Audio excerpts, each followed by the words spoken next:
기관 주문액만 1경 원에 달하는 LG에너지솔루션의 일반 청약이 오는 18일부터 시작됩니다.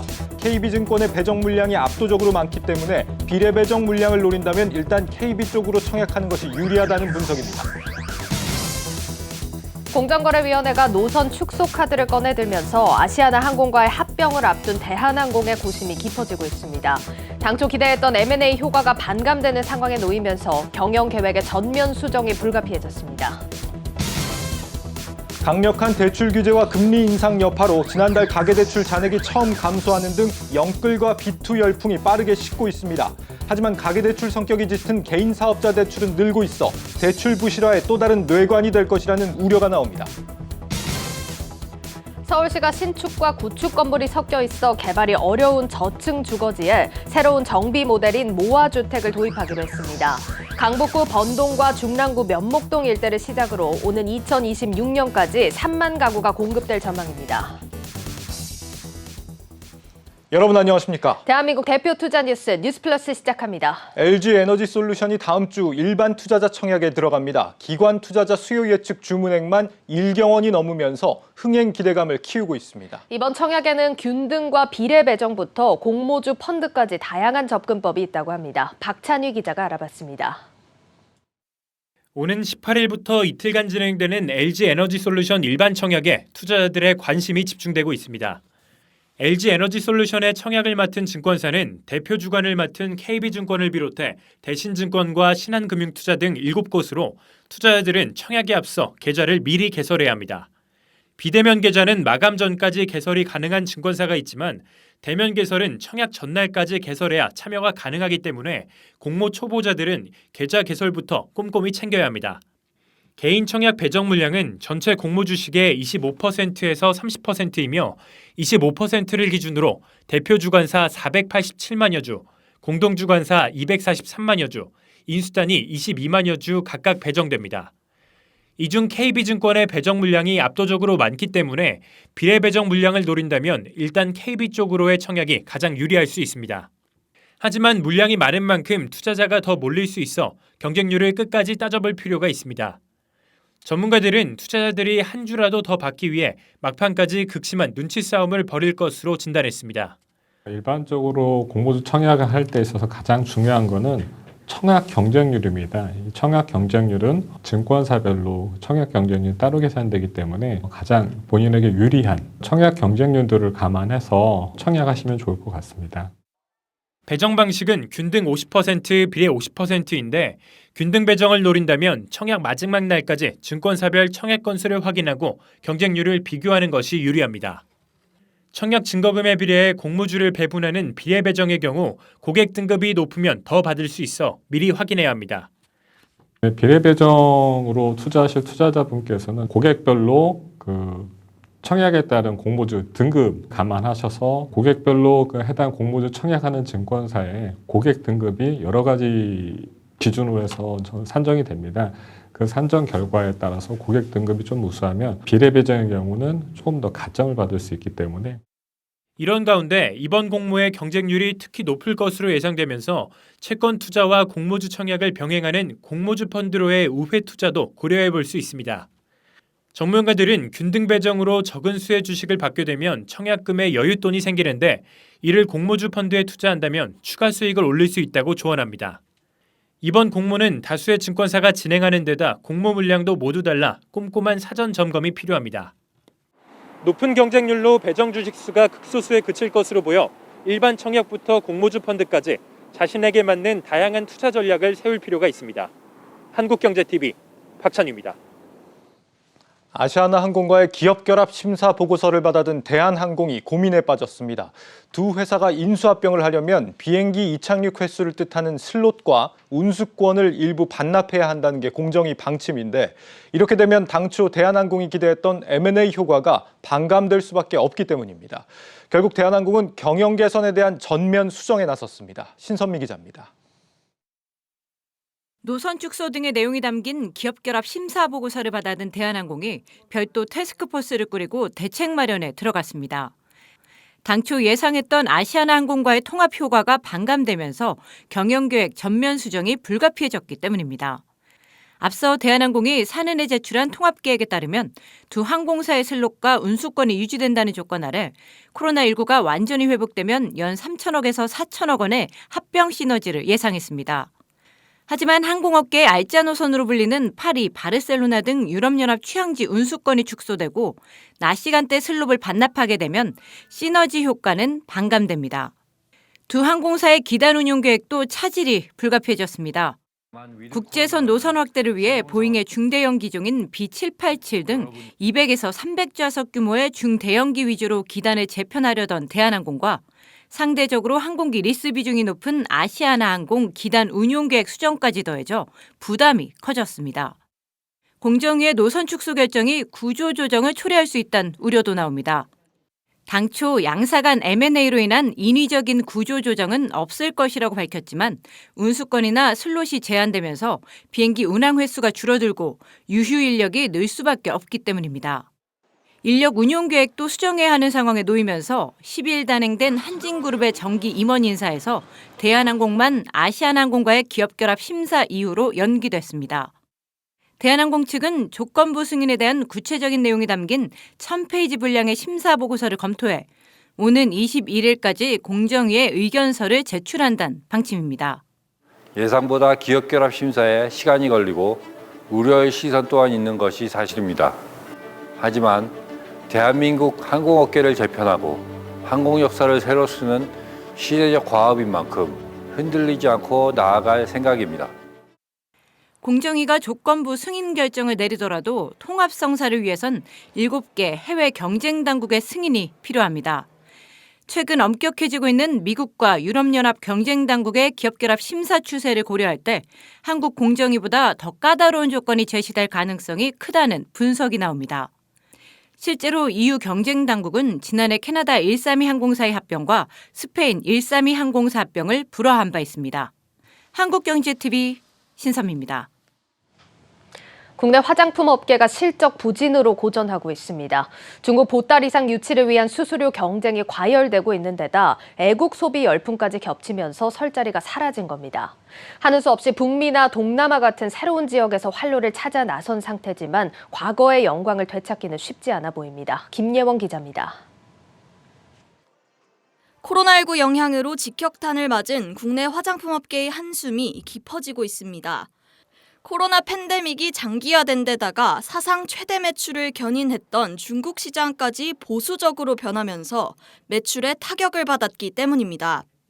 증권사들은 지난해 11월 광군제 판매 호조에도 불구하고 LG생활건강 아모레퍼시픽의 4분기 실적이 어닝 쇼크 수준이 될 것으로 예상했습니다.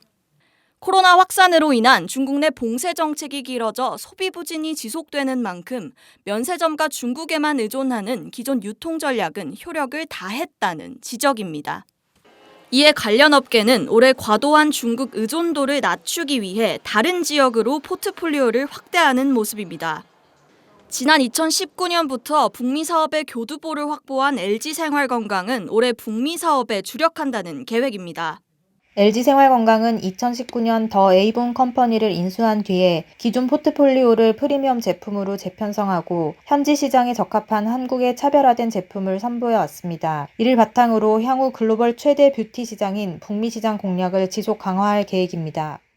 특히 후 브랜드를 중심으로 북미 소비자의 선호를 반영한 신규 라인을 강화한다는 방침입니다. 아모레퍼시픽은 설화수를 중심으로 오는 2023년 내 동남아시아 지역 매출을 5천억 원까지 끌어올리겠다는 목표를 내걸었습니다. 지난해 중국 매장을 모두 철수한 에뛰드는 인도네시아를 새로운 사업 영토로 삼았습니다. 하지만 북미와 동남아시아 시장 특성상 폭발적인 성장이 어려울 수 있다는 게 증권업계 분석입니다. 중국보다는 영업 환경이 나쁘진 않지만 시장 구조 자체가 미국이 중국보다 훨씬 경직적이에요. 다이나믹하게 좀 움직이고 있는 시장이 아니어서 신규 사업자가 좀 단기적으로 가시적으로 폭발적인 성장을 내고 그러기에는 굉장히 어려운 시장이죠. 아모레퍼시픽 같은 경우는 지금 현재는 작지만 성장성이 높은 회사에 이제 선제적으로 좀 이름을 새기겠다라는 자세였는데 사실 둘 다 쉽지 않죠. 국내 로드샵 화장품 기업들은 북미, 동남아뿐 아니라 일본 지역으로도 눈을 돌리며 체질 개선에 돌입했습니다. 토니모리는 북미 지역에서 현지화 상품을 집중 육성하고 일본 지역까지 사업 확대를 노리고 있습니다. 북미 지역을 위주로 디지털 플랫폼인 아마존 채널을 필두로 해서 구독 서비스를 하고 있는 입시 채널, 그다음에 일본의 디지털 플랫폼 채널인 큐텐의 오피셜 채널을 오픈을 해서 확장을 할 계획을 가지고 있고요. 상반기 중에는 일본의 최대 디지털 쇼핑몰인 라쿠텐에도 입점할 계획을 가지고 있습니다. 미샤, 어퓨 등 브랜드를 운영 중인 에이블 CNC는 일본 시장에서 소비자 니즈에 맞춘 상품을 출시하면서 활로를 찾고 있습니다. 수출 효자 노릇을 하던 중국 시장이 팬데믹 영향에서 벗어나지 못하는 가운데 화장품업계는 새로운 활로를 모색하고 있습니다. 하지만 화장품업계가 저마다 세운 전략이 체질 개선 효과가 있을지는 조금 더 지켜봐야 한다는 지적입니다. 한국경제TV 김예은입니다. 은행권의 가계대출 증가세가 7개월 만에 꺾였습니다. 대출 규제와 금리 인상의 여파인데 하지만 불황 탓에 불어나는 개인 사업자 대출이 또 다른 부실화의 뇌관이 될 수 있다는 우려가 나오고 있습니다. 전민정 기자입니다. 지난달 은행권 가계대출 규모가 2천억 원 줄며 7개월 만에 감소세로 돌아섰습니다. 12월 기준으로는 2004년 관련 통계 작성 이후 첫 감소입니다. 가계대출 증가세가 꺾인 건 금융당국의 고강도 대출 규제로 돈을 빌려 부동산과 주식에 투자하는 이른바 영끌과 비투 열풍이 잠잠해진 영향이 큽니다. 여기에 금리 인상 여파로 대출금리까지 고공행진을 하면서 대출금을 갚는 이들도 늘어났다는 분석입니다. 2금융권에 대한 대출 규제도 강화되면서 1금융권 대출 옥죄기에 따른 풍선 효과도 주춤한 분위기. 지난달 2금융권 가계대출은 4천억 원 증가했는데 전달 3조 원이 늘어난 것에 비해 증가폭이 축소됐습니다. 하지만 가계대출 성격이 짙은 개인사업자 대출은 늘고 있어 또 다른 풍선 효과가 우려됩니다. 개인사업자 대출 잔액 증가율은 최근 2년간 15%에 달하는 상황. 지난달에도 전체 기업 대출이 2조 8천억 원 줄어든 가운데서도 개인사업자 대출만 1조 1천억 원이나 늘었습니다. 개인 사업자이기 때문에 중소법인이라든지 대기업들과는 달리 어떤 재무 비율 관리라는 위한 일시 상한 등이 감소 요인이라고 했는데 이런 효과들이 그런 필요성과 그런 거에 따른 상환이 적었기 때문에 여기는 증가세가 계속 지속되고 있는 걸로 나타난 것 같습니다. 금융당국도 개인 사업자의 대출 부실화를 우려하며 금융권의 대손충당금 확대 등 리스크 관리 강화를 주문했습니다. 글로벌 긴축 전환, 코로나19 금융 지원 조치 종료 등 예상되는 충격을 감안하여 대손 충당금 등 손실 흡수 능력을 훼손하지 않고 위기 대응 여력을 차질 없이 유지해야 합니다. 은행권까지 대출 규제에 비껴나 있는 개인 사업자 대출에서 새로운 먹거리를 찾고 있는 상황. 개인 사업자 대출 리스크 확산에 대비해 취약차주의 지원책 마련과 금융권에 대한 감독 강화가 필요하다는 목소리가 커지고 있습니다. 한국경제TV 전민정입니다.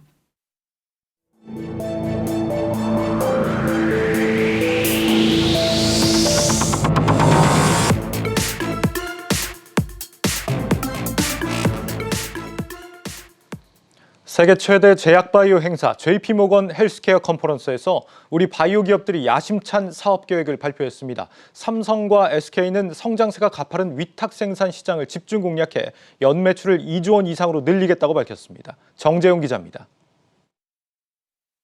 삼성바이오로직스는 올해 바이오 의약품 위탁 생산 사업을 더 크게 확장하겠다는 계획을 내놨습니다.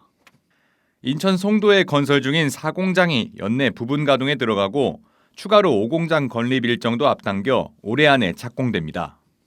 특히 새롭게 짓는 5공장은 mRNA, 세포치료제 같은 유망한 바이오 의약품을 동시에 생산할 수 있는 멀티모달 방식으로 만듭니다. 4공장은 연말 부분 가동을 목표로 사전 수주 활동을 강화해 고객들을 최대한 확보해 나가겠습니다. 또한 바이오 제2 캠퍼스 부지 확보와 6공장에 대한 계획도 적극 검토할 예정입니다. 지난해 약 1조 5천억 원의 매출을 기록한 삼성바이오로직스는 현재 적극적인 수주로 1, 2, 3공장이 모두 풀가동에 근접하다고 밝혔습니다. 여기에 4공장까지 추가해 세계 최대 생산 능력 62만 리터를 바탕으로 연매출 2조 원을 노립니다. 내년 미국 나스닥 상장 계획을 밝힌 SK팜테코도 전 세계 위탁 생산 공급망을 확대하고 있습니다.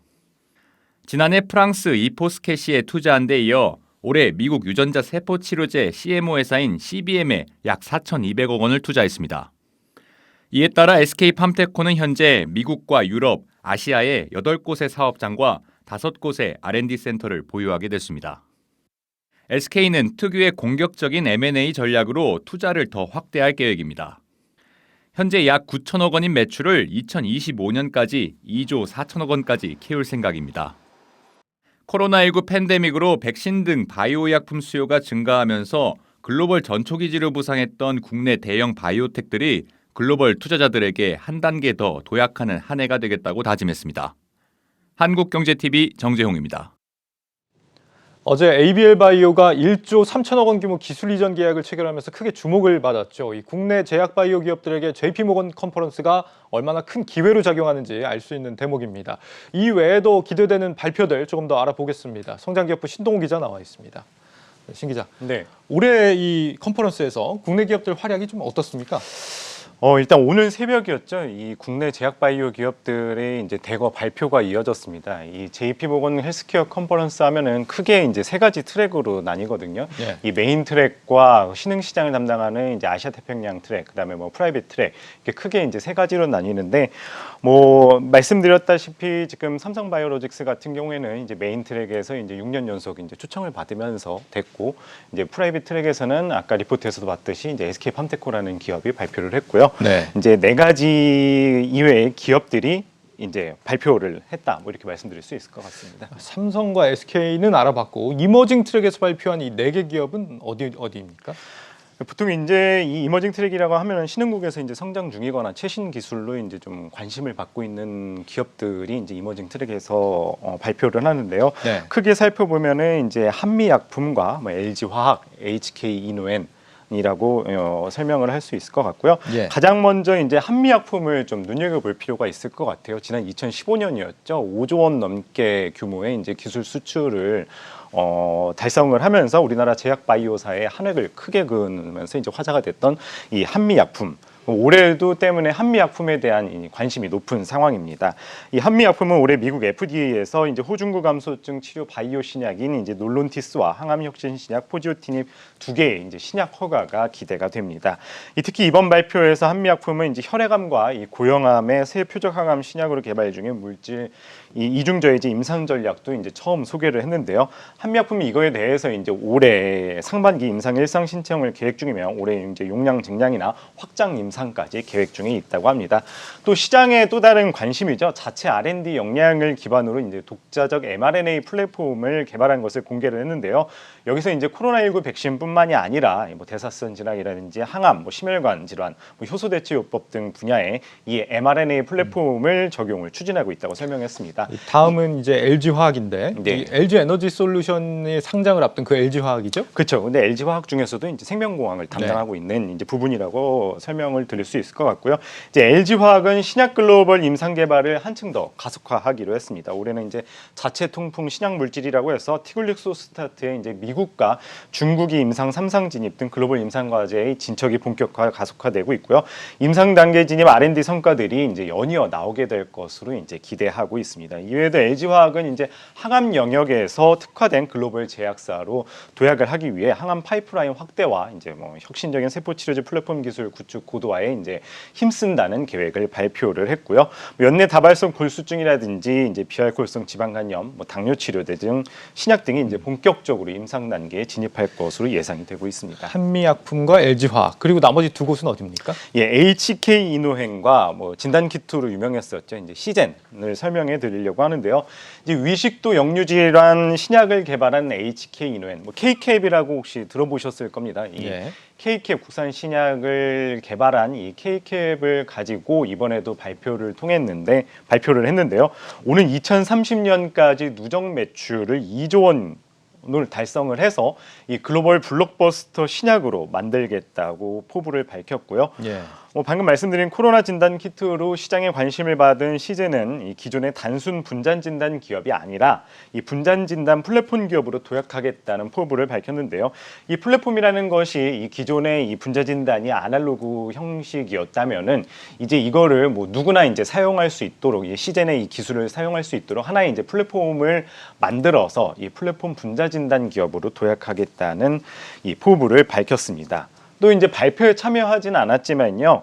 우리나라 국내 기업들 다수 기업들이 이제 온라인 비즈니스 미팅을 통해서 투자 유치라든지 이제 기술 이전에 대해서 논의할 예정이라고 합니다.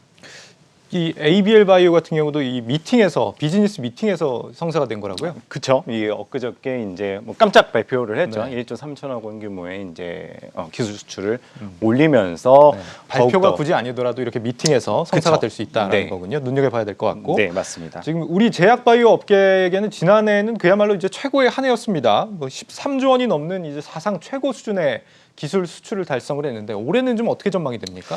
뭐 결론부터 말씀드리자면은 이 지난 아까 2015년에 한미약품의 대규모 기술 수출 이후로 우리나라 같은 경우에 꾸준히 이 기술 수출이 이루어졌다고 합니다. 때문에 이제 작년에 사상 최고 실적을 달성을 했는데 뭐 올해도 그 정도 수준은 무난하지 않을까 이제 전문가들이 이야기를 하는데요. 예. 하지만 이제 단순히 이제 기술 수출 계약보다는 그 이상의 것을 해야 된다는 것이 전문가들의 의견입니다. 이게 무슨 말이냐면은 이 기술 수출은 이 마일스톤에 따라서 수입이 달라지기 때문에 이제는 단순히 기술 수출 계약에 머무르는 것이 아니라 완성도를 높이는 데 힘을 쏟아야 하고 국내 바이오 산업이 이제 성장하고 있는 과정이 있는 만큼 뭐 정부의 정책들도 이에 맞춰서 이제 좀 지원돼야 된다. 이런 이야기를 하고 있습니다. 자세한 이야기는 이승규 한국바이오협회 부회장 말씀 듣고 오겠습니다. 이제는 우리가 라이센스 아웃이 목적이 되면 안 되는 거죠. 계약을 하고 마일스톤으로 지불되기 때문에 결국은 자기가 M&A 하는 컴파운드가 런칭을 해야 되는 것이 이제는 하나의 목표거든요. 그래서 이제 목표 지점이 라이센스 아웃에서 자기가 개발한 컴파운드가 라이센스 인한분이랑 같이 해서 시장에 런칭하는 거기까지 많이 노력을 좀 경주해야 되지 않을까 싶어요. 네, 국내 기업들의 소식을 들어봤고 올해 컨퍼런스에서는 이제 백신 제약사들의 발표도 굉장히 관심을 끌었습니다. 네. 부스터샷 개발에 들어간다고요? 네, 맞습니다. 일단 지난해도 이 코로나 관련 이슈가 가장 핫한 이슈였단 말이죠. 그래서 이제 뭐 모더나라든지 화이자, 뭐 기존에 이제 백신을 개발한 기업들이 이제 주목을 받았는데요. 올해는 뭐 모더나, 화이자, 존슨앤존슨 같이 지난해 이제 백신 개발한 기업들과 달리 이제 화이자가 얼마 전에 이제 경구용 치료제, 먹는 치료제를 개발했지 않았습니까? 그래서 예. 이제 상대적으로 이제 부각을 받았는데요. 화이자가 이제 지난해 코로나 백신 생산량 확대를 언급을 했다면 올해는 경구용 코로나 치료제인 팍스로비드의 생산 능력 확장에 집중하는 모습이었습니다. 화이자 CEO는 이 모건 행사 컨퍼런스에서 올해 약 1억 2천만 번의 치료를 할 수 있는 약 36억 정의 생산이 가능할 것으로 보고 있다면서 현재 이 여러 나라가 치료제 비축에 관심이 표명한 만큼 용량을 늘리기 위해 노력하고 있다고 밝혔습니다. 특히 팍스로비드가 mRNA 기반이었던 백신과 달리 이 제조 공정이 상대적으로 더 간단한 만큼 이 추가 생산 확장에 나선다는 계획입니다. 여기에 이제 코로나 오미크론 변이 전용 백신을 출시하기로 했는데요. 화이자 같은 경우에는 이제 3월 출시가 가능하다고 이야기를 했고 현재 일부 수량에 대한 것은 이제 생산을 시작했다고 발표를 했습니다. 또 화이자 함께 모더나 또한 이 변이 바이러스 오미크론과 또 이외에 이제 부스터샷에 집중을 한 제품을 이제 개발한다고 했는데요. 모더나 같은 경우에는 이제 올 가을 정도에 출시를 할 예정이라고 밝혔고요. 또 하나 기업이 이제 노바백스 같은 경우도 올 상반기 코로나 예방 백신 접종 연령 확대와 이 부스터샷 관련한 연구도 이제 진행을 하면서 이 오미크론 변이 백신 개발을 위한 임상에도 착수한다고 밝혔습니다. 네, 성장기업부 신동호 기자였습니다. 잘 들었습니다. 이번 JP모건 컨퍼런스에서 위식도 역류질환 신약의 최신 임상 성과를 발표하며 주목을 받고 있는 기업이 있습니다. 바로 HK-이노엔인데 이번 발표를 직접 맡았던 HK-이노엔 송근석 R&D 총괄 전무 전화로 연결돼 있습니다. 전무님 안녕하십니까? 안녕하십니까? 네, 지난해에 이어서 올해 두 번째 참가입니다. 이번에 발표하신 내용은 어떤 겁니까? 예, 이번 컨퍼런스에서는 위식도 역류 질환 신약 K캡을 중심으로 R&D 성과를 발표하였습니다. 최근에 끝난 K캡의 장기간 유지요법 임상 3상 결과도 발표하였습니다. 그리고 국내외에서 실시된 K캡 관련 주요 임상 결과도 소개하였습니다. 이 밖에도 당사에서 연구개발 중인 면역, 포적 항암 신약 파이프라인에 대한 주요 연구 결과와 향후 계획 등을 발표하였습니다. 네, 이 HK 이노엔의 이 신약 K캡 얼마 전 이제 미국으로 기술 수출 계약도 체결하셨습니다. 레보라토리스사와 6,400억 원 규모 계약을 성공하셨다고 하는데 이후에 이 미국 시장 공략 어떻게 계획하고 계십니까? 네, 아시는 바와 같이 작년 미국 소화기 전문 제약기업인 세벨라이 자회사인 브레인트리와 북미 지역, 미국, 캐나다 시장에 대한 기술 수출 계약을 체결하였습니다. 현재 미국에서 임상 1상 시험을 끝내고 마무리 작업 중에 있습니다. 미국 시장 내 빠른 출시를 위해 FDA 미팅 후 양사가 개발 전략 및 개발 일정을 확정할 계획입니다. 네, 이 올해는 중국에서도 허가 취득을 예정하고 계시다고 들었습니다. 현재 어떻게 진행되고 있고 또 중국 말고 다른 지역으로도 진출을 계획 중이신 게 있습니까? 예, 2015년에 중국 소화기 부분 강자인 러진사에 기술 수출하였고 현재 중국 내에서 대규모 임상 시험을 마치고 허가를 위한 심사 마무리 단계에 있습니다. 올 상반기 중 중국 허가를 기대하고 있습니다. 현재 K캡은 26개국 국가와 파트너십을 맺었습니다. 앞으로 글로벌 시장 공략은 기술 수출, 완제품 수출 및 원료 수출 등 다양한 전략을 구상해 2028년까지 100개 국가에 진입하는 것이 목표입니다. 네, 상반기 중 중국 허가를 기대하고 계신다라는 얘기까지 듣겠습니다. 전문님 말씀 감사합니다. 네, 감사합니다. 네, 송근석 HK 이노엔 R&D 총괄 전무였습니다.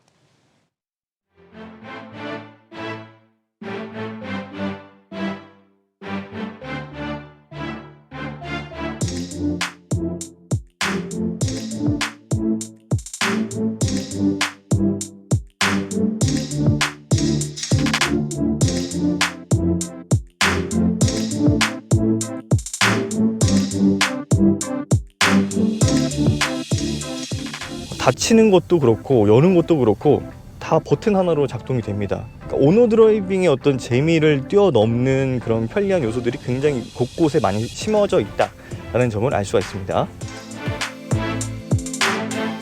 새롭게 탄생한 G90는 지난 11월 첫 공개 이후 국내외 자동차 전문 매체들의 호평을 통해 판매에 대한 기대감을 엿볼 수 있었습니다. G90는 글로벌 연평균 2만 대 판매를 목표로 한국 시장은 물론 북미, 중국, 중동 등 세계 주요 시장에 선보일 것입니다.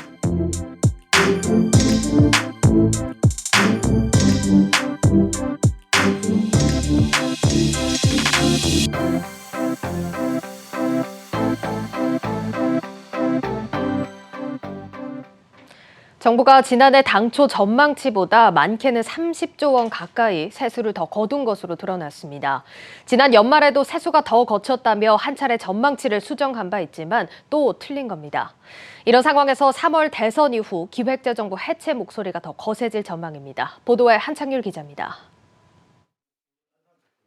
2021년 2차 추경 당시 정부가 예상한 국세 수입 규모는 314조 원.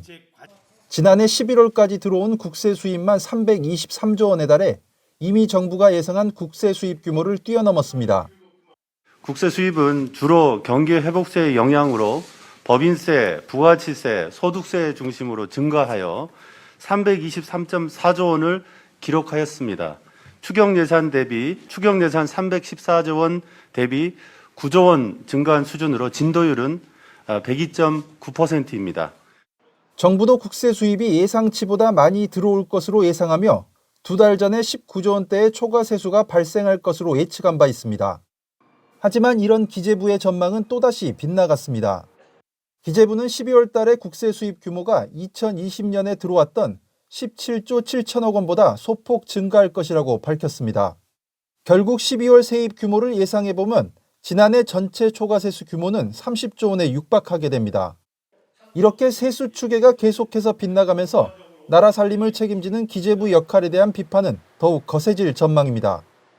대선 주자들이 고민하고 있는 기재부의 해체론 역시 심각하게 받아들여질 것으로 보입니다. 예산권이라는 건 어마어마한 권한인데 이거를 막 조금 짜고 막 이렇게 해가지고 경제가 안 좋아진다든지 더 회복 잘 될 수 있었는데 안 된다든지 하면 그 책임은 또 정권이 지는 거잖아요. 권한과 책임에 좀 불일치의 문제가 있을 수가 있다. 지난해 연간 세수를 공식적으로 발표하는 다음 달 10일 기재부가 또다시 어떤 변명으로 초과세수 논란을 잠재울 수 있을지 주목됩니다. 한국경제TV 한창률입니다. 자동차 보험료 조정 문제가 논란입니다. 소비자들은 올해 자동차 보험 흑자가 예상된다며 내려야 한다는 입장인 반면에 보험사들은 그동안 적자가 누적되어 온 만큼 어렵다며 맞서고 있습니다. 정호진 기자입니다. 올해 자동차 보험료 산정을 앞두고 팽팽한 줄다리기가 이어지고 있습니다. 지난해 말 주요 손보사의 자동차 보험 손해율은 안정 구간에 접어들었습니다. 업계에서 자동차 보험의 적정 손해율을 80에서 82%로 보는 만큼 4년 만에 자동차 보험은 흑자를 기록할 것으로 보입니다. 올해 실손보험료가 인상된 만큼 흑자 전환이 유력한 자동차 보험에서 보험료가 인하돼야 한다는 목소리가 나옵니다. 부분은 뭐 적자라서 무조건 보험료만 올려가지고 처리하려고, 어떤 부분은 흑자가 났지만 보험료 인하는 또 그래도 난색을 표하면서 그래도 자기들 챙길 건 다 챙기고, 이런 인식을 주면 소비자들이 어떻게 보겠어요. 반면 보험업계는 자동차 보험료 인하에 난색을 보이고 있습니다. 사회적 거리두기가 강화되며 기록한 반짝 흑자인데다가 보험료 인상 요인들이 추가로 존재한다는 겁니다. 코로나 단기 요인이라는 거 하나, 하지만 11월, 12월 급등하고 있다는 거 하나, 정비공임 이제 4.5% 올라가는 거, 그거는 이제 발생 손해액에 바로 얹혀지는 부분이니까 결국은 그 부분에 대한 요인들로 이제 그 인상 요인들이 발생했다. 그게 실제 자동차 보험에서 영업손익은 최근 10년간 한 해를 제외하고 모두 적자를 기록했습니다. 이 가운데 금융당국은 보험료가 합리적으로 결정돼야 한다는 원론적인 입장입니다. 지난해에 흑자를 받고 금년에도 코로나 상황이 어느 정도 지속이 되는 점, 그리고 의무보험인 점 등을 감안을 해서 자동차율이 합리적으로 결정될 것으로 생각합니다. 양측의 의견이 팽팽하게 맞서는 가운데 절충점을 찾지 못할 경우 올해 자동차 보험료가 동결될 수 있다는 관측도 고개 들고 있습니다. 한국경제TV 정호진입니다. 신축과 구축 건물이 혼재돼 있어 대규모 재개발이 어려운 서울 노후주거지에 대해 오세훈 서울시장이 새로운 정비 모델을 제시했습니다. 설명회 현장에 나가 있는 취재기자 연결합니다. 임동진 기자. 네, 저는 지금 강북구 번동에 나와 있습니다. 네, 오세훈 시장이 저층 주거지 정비 모델로 모아주택을 도입하겠다고 밝혔는데 어떤 내용입니까? 네, 모아주택은 이웃한 다세대 다가구 주택의 필지 소유자들을 모아서 그 블록 단위로 공동 개발하는 소규모 정비 모델입니다. 대지 면적 1,500제곱미터 이상을 확보하는 경우 추진할 수 있고요. 지하 주차장과 어린이집, 또 도서관 같은 기반 시설도 확충할 수 있습니다. 절차적으로는 소규모 주택 정비 사업으로 추진하는 만큼 재개발, 재건축에 비해 속도를 높일 수 있는 것이 장점인데요. 재개발 등 대규모 정비 사업이 정비 계획부터 사업 완료까지 보통 8에서 10년이 걸리지만 모아주택의 경우 정비 계획 수립, 추진이 승인등이 생략돼 2에서 4년이면 사업을 완료할 수 있습니다. 특히 시는 블록 단위의 모아주택이 집단적으로 추진되는 10만 제곱미터 이내의 지역을 한 그룹으로 묶어 하나의 대단지 아파트처럼 관리하고 편의시설을 확충하는 모아타운 개념도 도입 필요했는데요.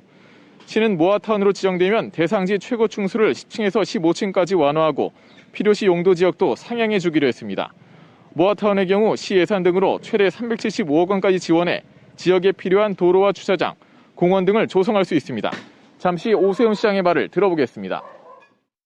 여러 가지 이런 그 생활상의 범죄나 소음에 노출되는 이런 불편한 사항이 있던 것을 일거에 해결할 수 있는 그러한 주거환경 정비 사업으로 구상된 것이 바로 앞에 보시는 모아타운이 되겠습니다. 네, 오 시장이 이번에 주거 환경을 정비하겠다고 나선 저층 주거지 서둘러 개선이 필요하다고 판단되는 이유가 있겠죠. 뭐 때문입니까? 네, 서울 시내 저층 주거지 면적은 131제곱킬로미터로 전체 주거지의 41.8%를 차지하지만 이 중 약 87%가 노후도 등 재개발 요건을 충족하지 못해서 방치되어 있는 상황입니다. 이런 지역들은 좁은 골목에 다세대와 다가구 주택들이 밀집되어 있어 주차는 물론 차량 통행 자체가 어려운데요. 녹지와 휴식 공간도 부족합니다. 고층 아파트 단지의 녹지율은 약 40%인 반면 저층 주거지의 녹지율은 3.4%에 불과합니다. 제가 지금 나와 있는 강북구 번동의 경우 우이천이 인접하고 주변 여건은 양호하지만 주차 공간이 부족하고 녹지는 거의 없어 주거 환경이 열악한 상황입니다. 재개발 요건이 충족되지 않아 현재 5개 블록으로 나뉘어 가로주택 정비 사업이 추진되고 있습니다. 시는 2월 중 이 일대를 모아타운으로 지정해 2025년까지 1262세대를 공급할 계획인데요. 5개 사업 부지가 하나의 단지처럼 보일 수 있도록 하고 지하를 통합해 주차장을 설치할 예정입니다. 사업이 완료되면 녹지율은 0%대에서 12%로 주차 공간은 130대 수준에서 1,300대 이상으로 10배 이상 늘어날 전망입니다. 이번 모아주택으로 2026년까지 공급을 예상하는 주택이 3만 가구라고 하는데 적지 않은 수준입니다. 네, 맞습니다. 서울시는 강북구 번동, 중랑구 면목동 등 이 두 곳을 모아타운으로 지정해 선정했는데요.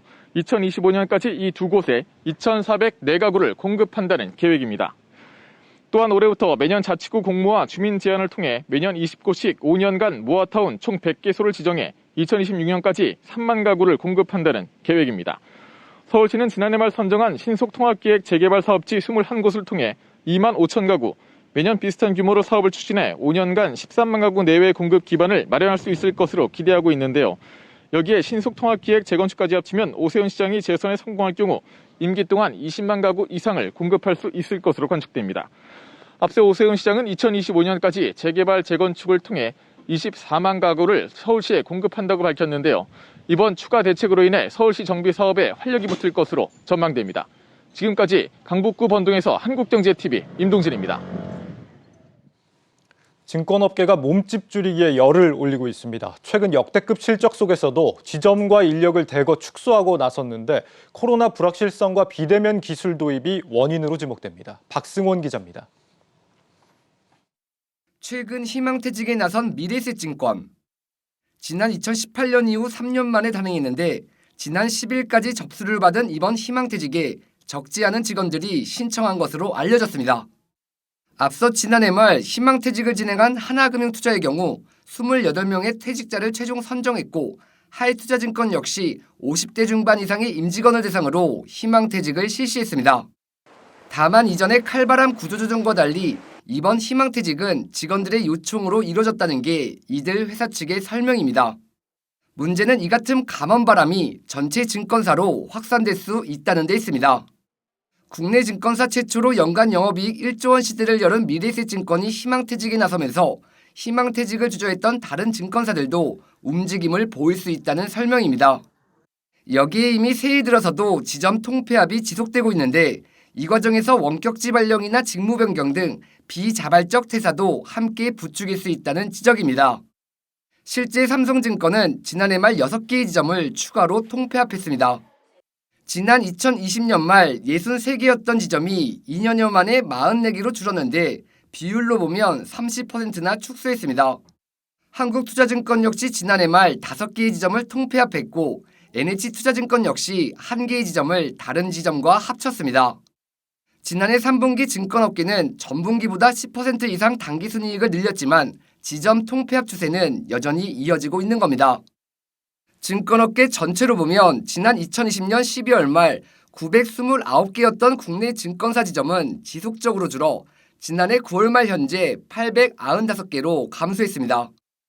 코로나19와 경기 불안, 여기에 비대면 경쟁력을 높이기 위한 디지털 기술의 활용이 지점 통폐합의 원인으로 지목되고 있습니다. 시장 성격을 하려면 인력 감축은 불가피한 측면이 있는 거고요. 그 과정에서 본인의 의지와는 조금 다른 방향성으로 투자 결정을 하게 되는 분들이 나타날 가능성은 충분하다고 예상해 볼 수가 있죠. 비대면 방식들이 확대되고 있기 때문에 증권사들의 인력 수요는 계속해서 줄어들 가능성이 예상되고 있고요. 역대급 실적 행진에도 군살 빼기에 한창인 국내 증권사들. 대내외 변수와 함께 언택트 열풍이 이어지면서 이런 추세는 더 이어질 것으로 보입니다. 한국경제TV 박승원입니다.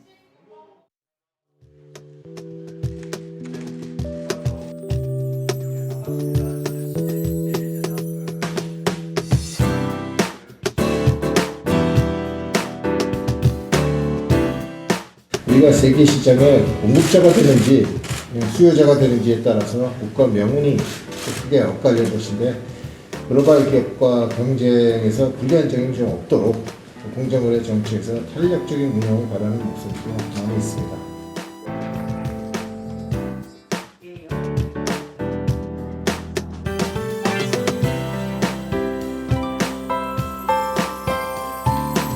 공정거래위원회는 이러한 새로 만들어진 공정거래 배분에 있어서 건전한 지배구조의 거래적 질서 정립에 있어서 규율 체계의 일관성과 합리성을 제고하고자 합니다.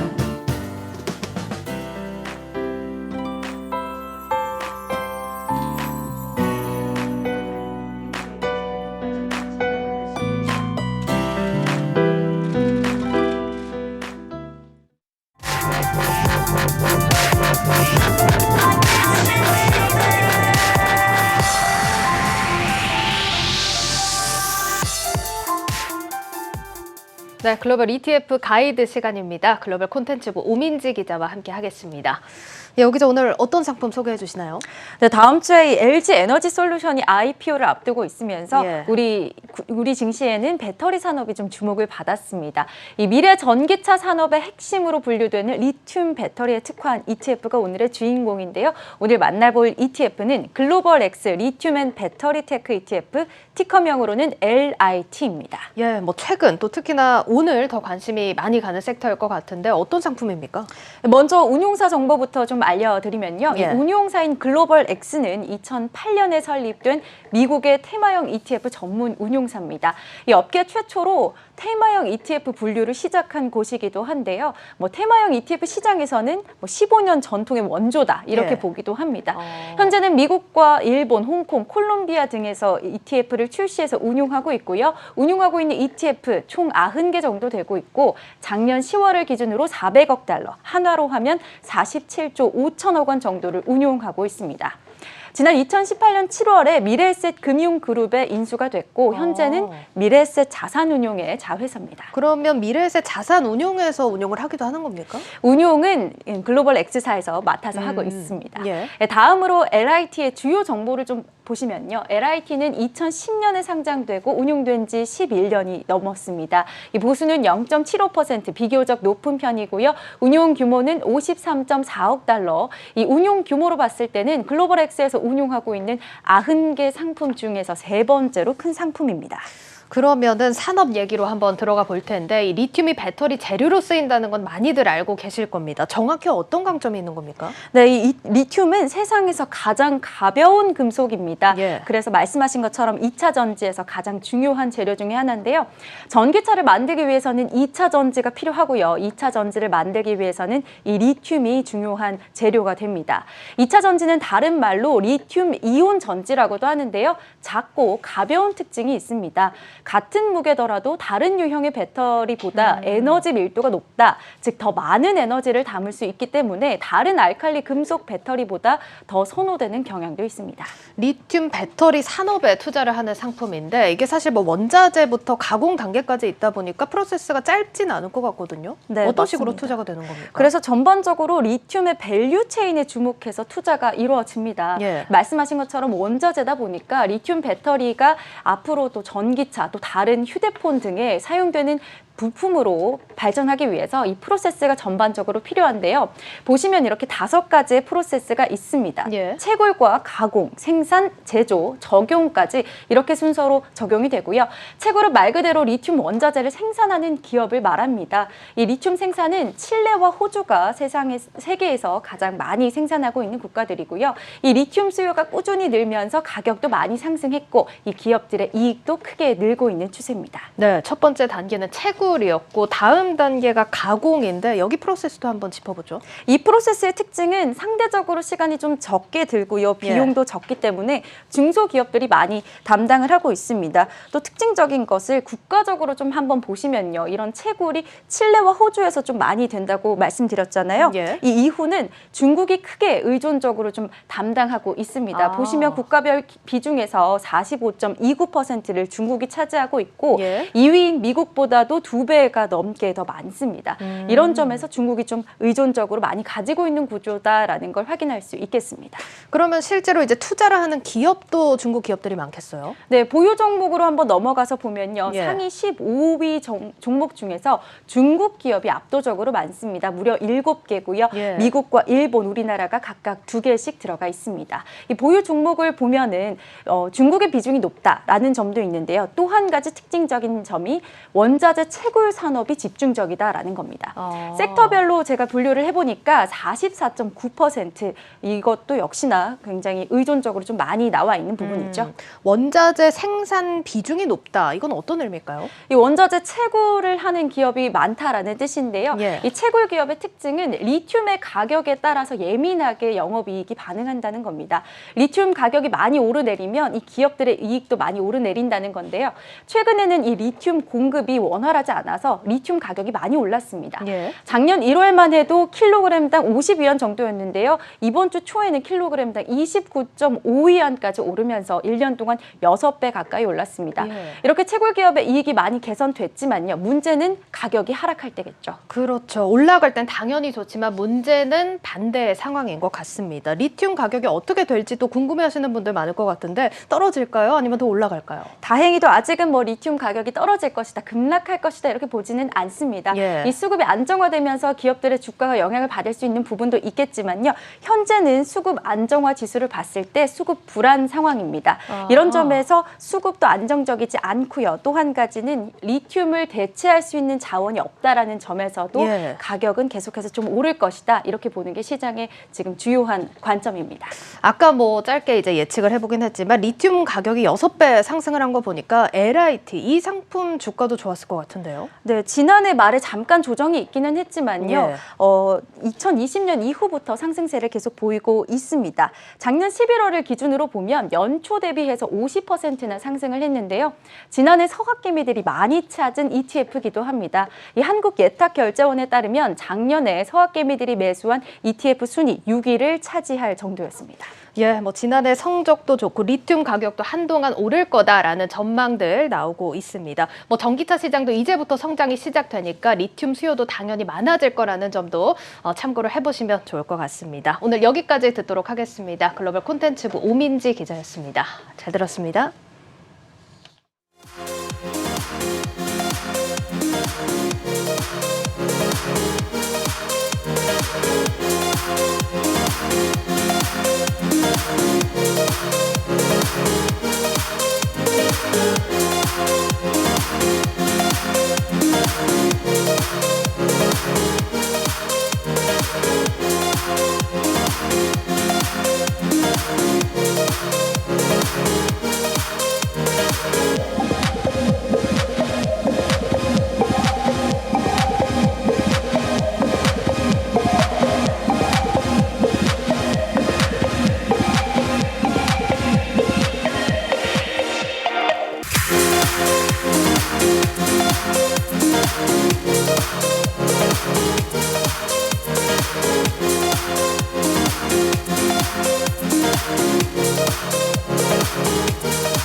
네, 보시다시피 올해 CES에서는 이 라이다 기능이 적용된 장비들이 같이 주목을 받았습니다. 이 라이다 기술 자율주행차 보급의 핵심이라고 불리기도 하는데요. 관련 소식 산업부 신재근 기자와 살펴보도록 하겠습니다. 야, 신 기자, 이 라이다 기능 한 번쯤 다들 들어보셨을 것 같다는 생각도 드는데 정확하게 어떤 기술입니까? 네, 일단은 자율주행을 한다고 하면은 예. 운전자의 역할을 차량 스스로가 먼저 할 수 있어야 되는데요. 예. 운전자가 이 도로 상황이나 위험 요소를 파악하려면은 가장 먼저 일단 눈으로 봐야 됩니다. 예. 그래서 운전자의 눈 역할을 대신하는 걸 라이더 센서라고 합니다. 일단 라이더 센서가 물체 주변에 접근하는 사물이나 아니면 장애물, 사각지대 같은 거를 잡아낼 수 있는데요. 글로벌 시장 조사 기관들은 라이더 센서 시장이 오는 2025년까지 매년 100% 넘게 성장할 것으로 전망했습니다. 이게 원래 라이다 센서가 우주 또 위성에 사용이 되다가 자동차, 로봇, 드론 이런 분야까지 좀 확장이 되고 더 길게 보자면 더 많은 분야 그리고 더 사소한 분야까지 진출할 수 있지 않을까 생각도 들거든요. 네, 그렇습니다. 라이더 센서는 일단 움직이는 모든 것들에 적용이 가능합니다. 예. 미국의 농기계 회사 존 디어는 이번 CES에서 자율주행 트랙터를 선보였는데요. 이 트랙터는 사람의 개입이 없이도 눈앞에 있는 잡초만 골라서 제초제를 뿌리는 기술로 예. CES 최고 혁신상을 받았습니다. 우리 스타트 기업 베어 로보틱스는 주방에서 테이블까지 자율주행으로 움직이는 음식을 배송하는 기술을 대중에 공개를 했고요. 현대모비스는 바퀴를 자유자재로 돌려 제자리에서 360도 회전을 한 뒤 자율주행으로 물건을 배송까지 할 수 있는 엠비전 2고를 선보였습니다. 예, 그런데 이게 라이다 센서가 가격이 좀 비싼 걸로 알고 있습니다. 어떻습니까? 그렇습니다. 현재 라이다 센서는 한 개당 가격이 100만 원이 넘는데요. 예. 레이더나 카메라 센서가 하나당 5에서 10만 원 정도 하는 거를 감안을 하면 좀 비싸다고 볼 수 있습니다. 예. 보통 승용차는 라이다 센서가 최대 4개 정도 들어간 것으로 알려졌는데요. 업계에서는 라이다 가격이 지금의 절반 수준 아래로 떨어져야 상용화가 가능할 것으로 보고 있습니다. 그 말은 라이다 센서가 이 활용 범위를 좀 넓히기 위해서는 가격이 낮아져야 한다는 말입니다. 그렇겠네요. 관련 기업들은 어떤 것들이 있을까요? 미국 기업들 중에서는 벨로다인을 먼저 꼽을 수 있습니다. 예. 이 기업은 우리나라 현대차 그룹과 공동으로 라이다 센서를 개발을 하고 있는데요. 예. 현재 매출이 우리 돈으로 약 2천억 원이 좀 넘습니다. 2025년에는 지금의 3배 이상으로 뛸 전망입니다. 우리나라에는 인포웍스라는 회사가 있는데요. 이 회사는 눈이나 비가 많이 오는 악천후 환경에서도 주변을 잘 감지할 수 있는 라이다 센서를 개발했습니다. 이 센서를 컨덤 보디 라이다라고 부르는데요. 예. 이 라이다는 올해 세계 최초로 양산될 예정이고 로봇이나 보안 분야에도 적용이 가능할 것으로 보입니다. 다만 라이다 기술은 전문적인 기술을 필요로 하기 때문에 아직 진입 장벽이 높은 편입니다. 전문가들은 라이다 관련 기업에 투자를 할 때는 양산 능력이나 기업이 갖고 있는 고객사 현황을 꼼꼼히 살필 필요가 있다고 조언합니다. 예, 알겠습니다. 자, 산업부 신재근 기자와 함께했습니다. 고맙습니다. 네.